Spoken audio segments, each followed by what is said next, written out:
Well,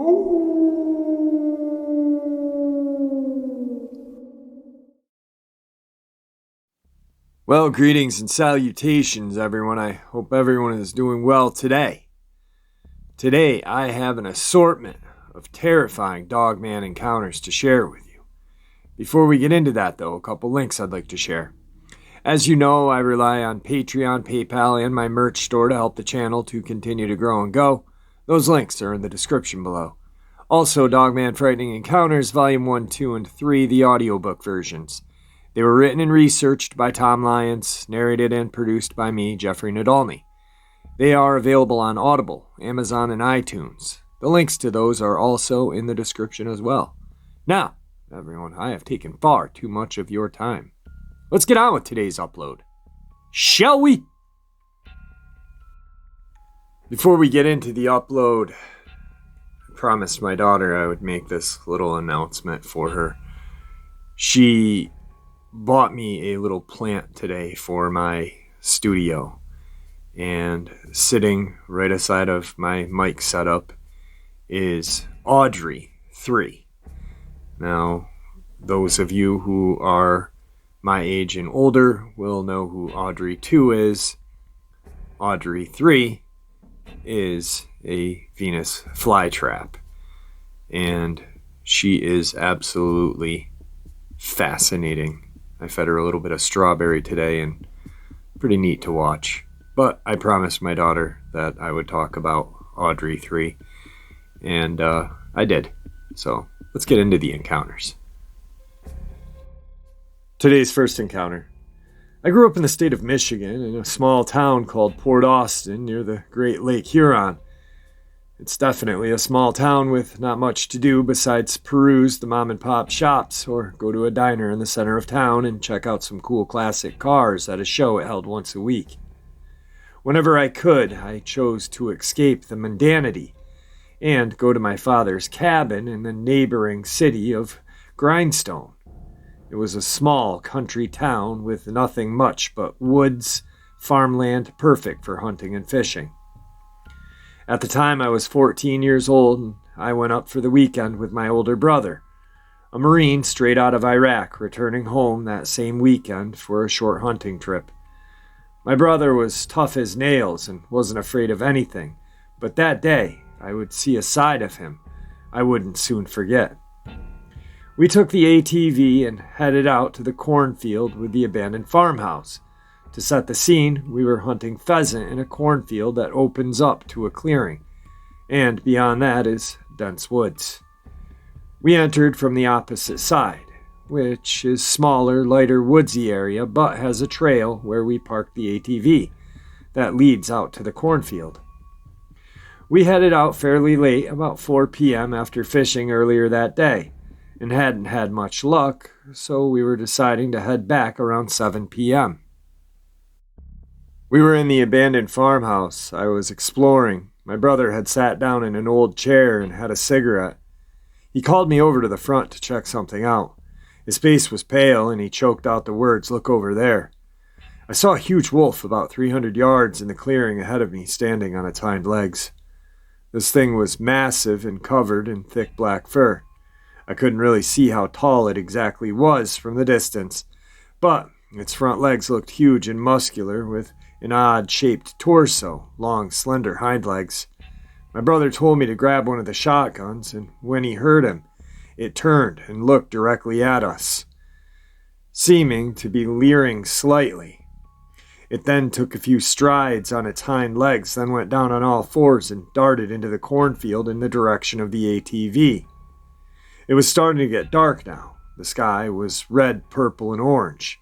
We decided to enter the cornfield from the furthest end that this wolf went into.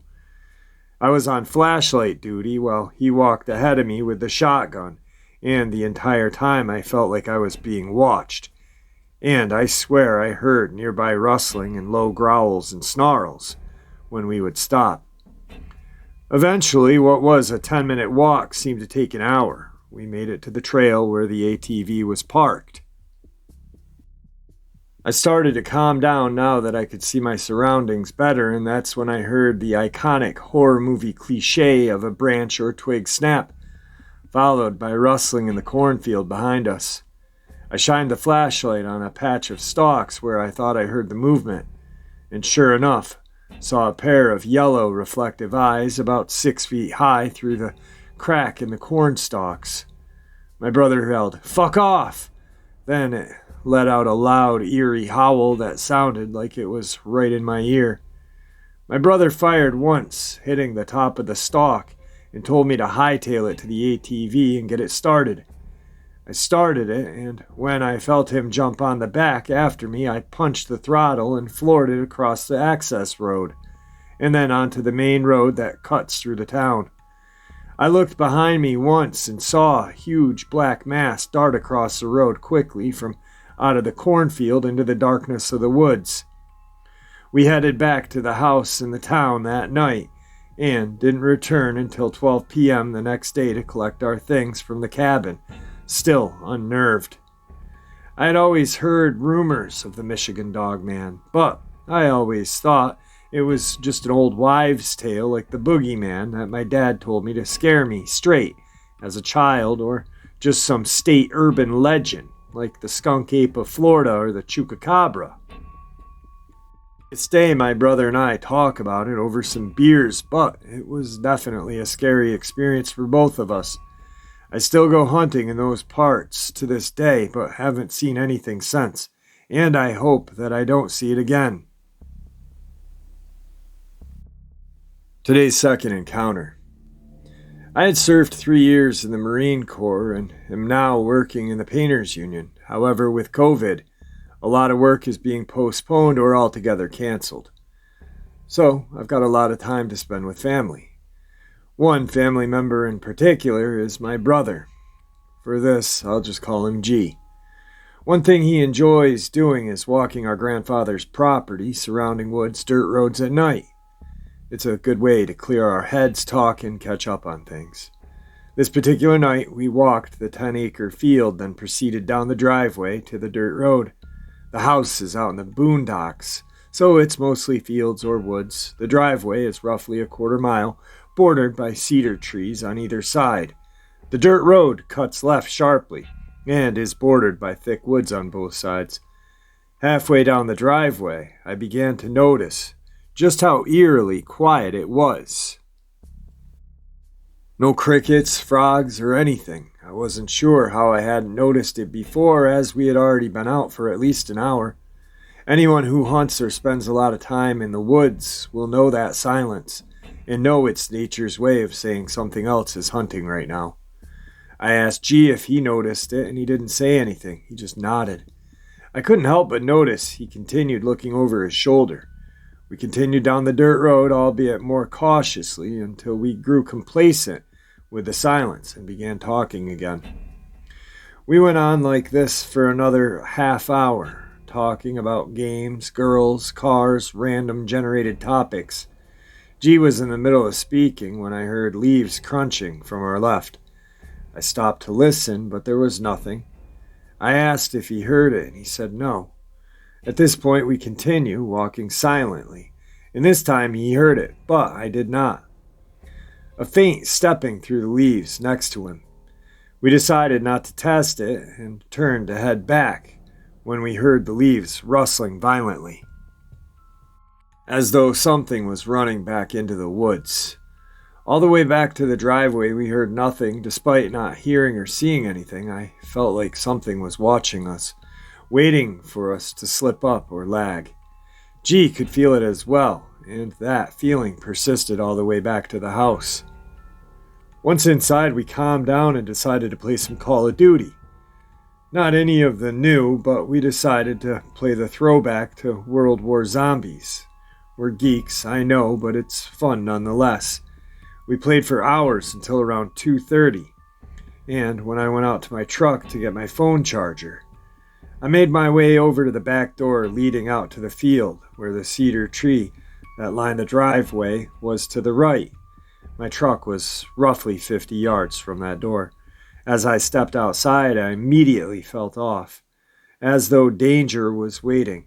I brushed it off, ignored the silence, and walked through the yard into the field where it But before even touching the handle of the vehicle door, I heard a grunt like huff from the edge of the cedar trees lining the driveway.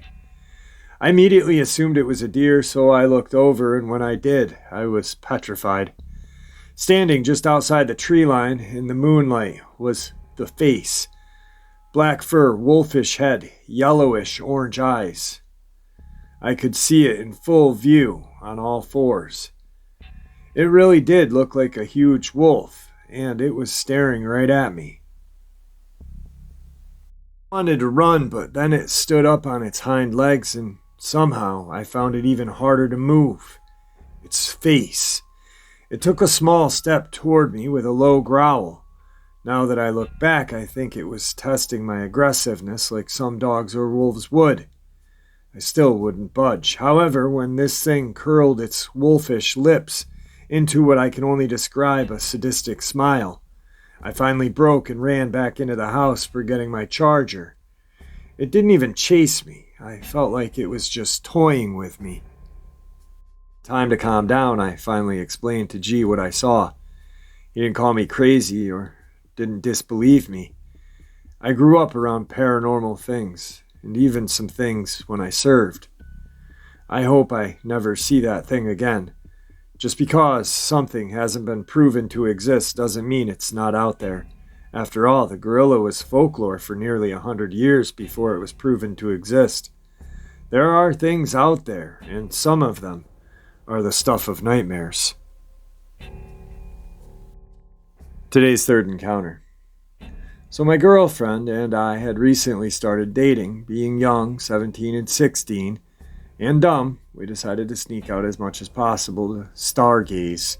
The first night was amazing. We found a spot not too far from her house. We hung out and checked out the stars.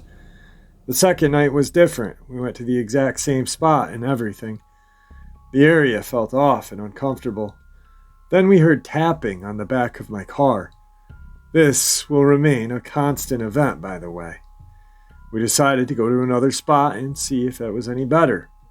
We parked after 5 minutes of driving where a cornfield meets the forest. We felt better for about 15 minutes, then decided to chill in the car. After about a few minutes, the tapping started again. We immediately left. While looking for our third spot, we noticed a bridge on Google Maps, so we went there. Right as we got there, it felt so heavy and off. I don't know how to explain it. We sat there for about 5 minutes before I felt this pressure on my head, and all my senses felt dull. That's the best way to describe it. My girlfriend asked if I was okay. I tried saying no, but I couldn't. I said yes without any control. After a couple of minutes, there was a loud scratch on the back of my car. I know it wasn't a branch or anything. There were no trees close enough to scratch my car. We shot up and left. I dropped her off at her house and started on my way home. Not even a minute after I dropped her off, she said something grabbed her. She had scratches. I stopped to make sure I didn't have to go and help her. I feel like something was behind my car. I look in the mirrors and I see this figure. Everything about it looks off. It was pure white. I looked at my passenger window and there's another one looking at me, almost studying me. I sped home that night. The next night we wanted answers, so we made a visit to every location. First off was the stargazing spot, then the cornfield, and last the bridge. The stargazing spot and the cornfield didn't feel as bad as the previous night. Then we reached the bridge. It was unbearable being there. But I was dead set on getting answers and getting peace with the situation. So being 17 and stupid, I get out of the car. I walked a few good feet in front of the car, and standing in the tree line was my girlfriend. She looked me dead in the eyes and said, "Help me." I stepped forward out of natural instinct. Then I realized a few things. My girlfriend was in the car. The thing trying to act like my girlfriend had a jaw unhinged and its eyes were cloudy dead looking. This one, the worst. There was this big bony hand on the right shoulder. I ran to my car door and drove off. It's pretty hard to shake me or make me scared, but that turned me into a 5-year-old little girl. I dropped her off and went home. She went on vacation, and the temptation to go there myself was hard to resist. I ended up not going and waiting for her to get back. She got back and we wanted to see each other. Why not? Most of the time was okay until about 2:30. The cows at a nearby farm started to get a little noisy. We decided to sit in my car for a bit, and that's what we did. 3:15 comes around, and it's time to take her home. I drop her off and continue on my way.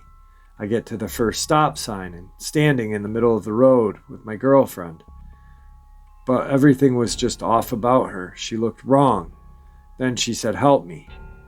I know it's not actually her, so I drive off. As I do, this thing's blood-curdling, heart-stopping screech. I look at my phone to see a text from her saying she saw me in her backyard and I was asking for help. As she's about to run inside, this large, bony hand grabs her head and then she books it back inside. Update. I was dumb and decided to go to the bridge myself. When I got there, I felt normal for a few minutes. Out of nowhere, there's this heavy feeling in my chest and my head. I kind of shove it off and don't think too much about it. The only way I can describe it is that I felt all my muscles in my face start to be pulled off. I realized I had to pee, so I stepped out and walked to the tree line. Right as I finished, I noticed something staring at me. I realized I was looking at my girlfriend. I said, "Hey, why are you out here? Are you okay?"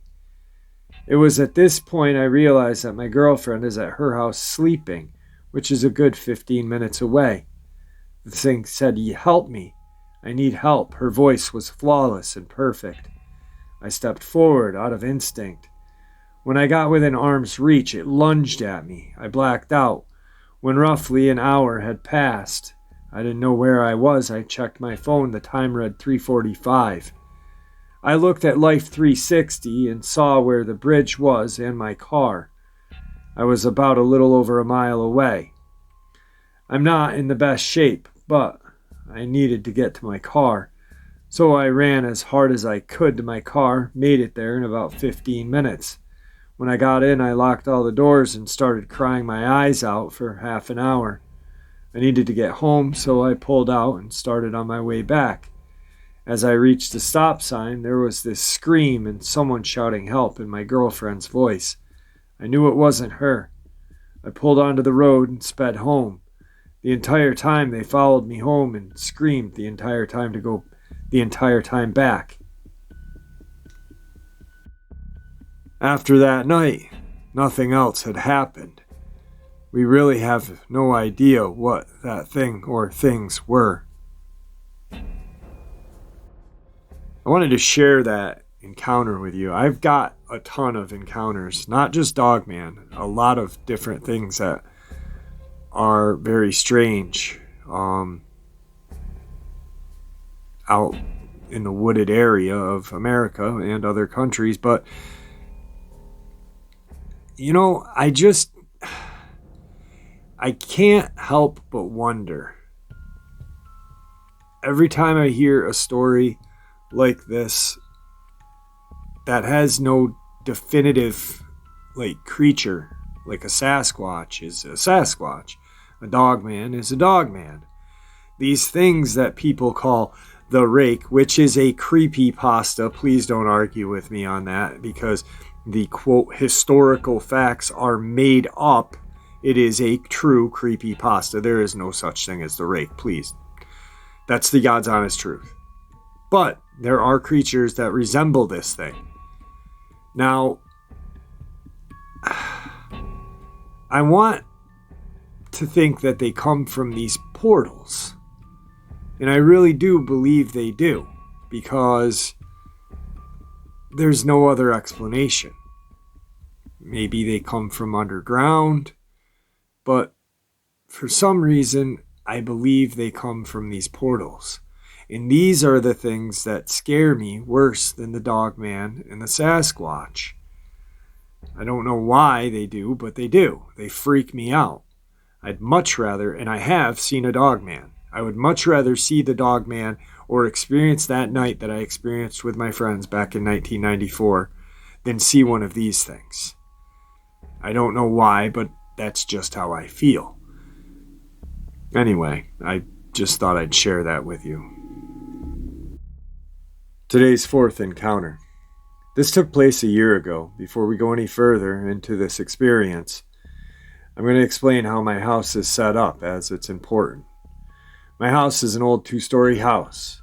It has one front door, and that is the only way in and out of the house. The stairs that lead to my room upstairs are on the left. The living room and bathroom are straight in front of the door, as the bathroom is behind the living room. The night started off as many others do, with my friends Ian and Ethan, not their real names, coming over. We're playing the new game of Call of Duty, watching anime, talking about what normal teenage boys talk about, just hanging out. About 11:30, we're right in the middle of watching the new Dragon Ball Z Super, when I look down at my cup and realize that I'm out of soda, so I tell Ian and Ethan I'll be right back. I make my way downstairs to the kitchen, I grab the 2-liter out of the fridge, and I caught a glimpse of a hairy hand in my kitchen window. It was grabbing a steak that we had left out onto the counter. We had left the window open because earlier that day we burned pizza rolls and it smelled really bad. Anyway, as I see this hairy hand, I freeze in place, as behind the hand is what looked like a human body, but something was wrong. As I looked more upward, I realized that the hand of this beast looked like a dog/wolf hybrid. I dropped the 2-liter of soda, and it realized that I had noticed it and pulled its hand out of the window, causing the window to drop and close. It took off into the woods, and I hear a slight bark come from the front yard, realizing that my dog Obi, a German Shepherd, was still outside. I heard him as he was sprinting around the house. Obi usually never barks at anything, even other animals, so I knew that the thing must have been pure evil. I ran over to the window to see Obi vanish into the woods that sat behind our house. I ran back upstairs to get Ian and Ethan and explain that Obi had ran off, and they agreed to help me find him. I left out the part of me seeing that creature. I couldn't let my dog Obi die. I would be terrified if anything happened to him. I wouldn't be able to live with myself. Anyway, we grabbed our flashlights and ran into the woods. Obi, now in the woods, we continued to... When I heard a familiar scream, it was Ian. We ran over to see him standing right in front of the beast I saw earlier. I also forgot to mention, before we ran outside, I grabbed my Springfield AR-15, as we are all over 18 and enjoy target shooting. I pulled the rifle up to my shoulder, and also made sure my friend wasn't anywhere in the line of sight, and fired. Hit center mass as the creature let out this terrible screech. As it ran off, we 3 regrouped, shocked at what we saw. They headed back toward the house. I looked under where the creature was standing, and my heart broke. I saw limp Obi lying on the ground. I ran over and picked him up. Tears were flowing down my face. I ran to my car and took him to the nearest vet, which was luckily still open. They said he had 2 broken legs and his recovery would take a couple of months, but he would be 100% in no time. So, I am glad to say that he is running and being a dog just fine nowadays. We still haven't seen that creature since that day. Sorry for the bad details. This is the first time that I've shared this encounter with anyone. Alright guys, I hope you enjoyed today's upload as much as I enjoyed sharing it with you. Wow, I am still amazed every day that this channel has grown so much and so many new subscribers. I want to thank everybody, all of you guys, because without you, my channel would be just nothing. Me talking into a microphone into space. You guys make this channel what it is every day, so I appreciate it. I appreciate you all. I wish there was a way of me thanking individually all of you. but I can't. So that's why I say thank you at the end of every video, because I do appreciate everything that you guys do for the channel. Listen, comment, like, dislike. It truly does mean the world to me. So with that, I will end this by just saying today I wanted to go to the spot where I had my encounter. I'm 45, and how I started this channel, I have no fucking idea. I am completely computer illiterate. It was honestly, I started it somehow, and I have no idea how I did, but I ended up just recently getting some new recording equipment to go out and start my second channel, which is going to be an urban exploration / ghost hunting channel. But I wanted to make this video where I show everybody my encounter, where it happened, and retell it right where it happened, back in 1994, the summer of. Today I was playing around with it, so I'm hoping to get out there maybe tomorrow or this weekend and do that. That way you guys can really understand where I had my encounter. Unfortunately, where it happened, it was a cul-de-sac, and there was skeleton houses being built. Now these houses have been there for some 20 plus years, and it doesn't look the same, but you guys can kind of get the gist of what I'm talking about, because all you can see from miles is these houses and then just woods, because that's all there is back there, is just woods. So hopefully everything works out and I can get that video up. That'll be some practice for the beginning of my second channel. And like I said, when I start that second channel, this channel is number one. This channel always will have a daily upload. I will do my best to make sure that I do a daily upload on this channel. But the second channel will have maybe a video a week or 2 videos a week. I've got a lot of places and a lot of ideas that I want to do with the second channel, and I'm looking forward to doing it. I know I've talked about it a couple times now, but it's a lot harder to do than it is saying it. So, but anyway, thank you guys for always being here. Thank you guys for always listening. Be kind to each other, because, you know, we are the Dogman fam. And with that, I'm going to bid you farewell.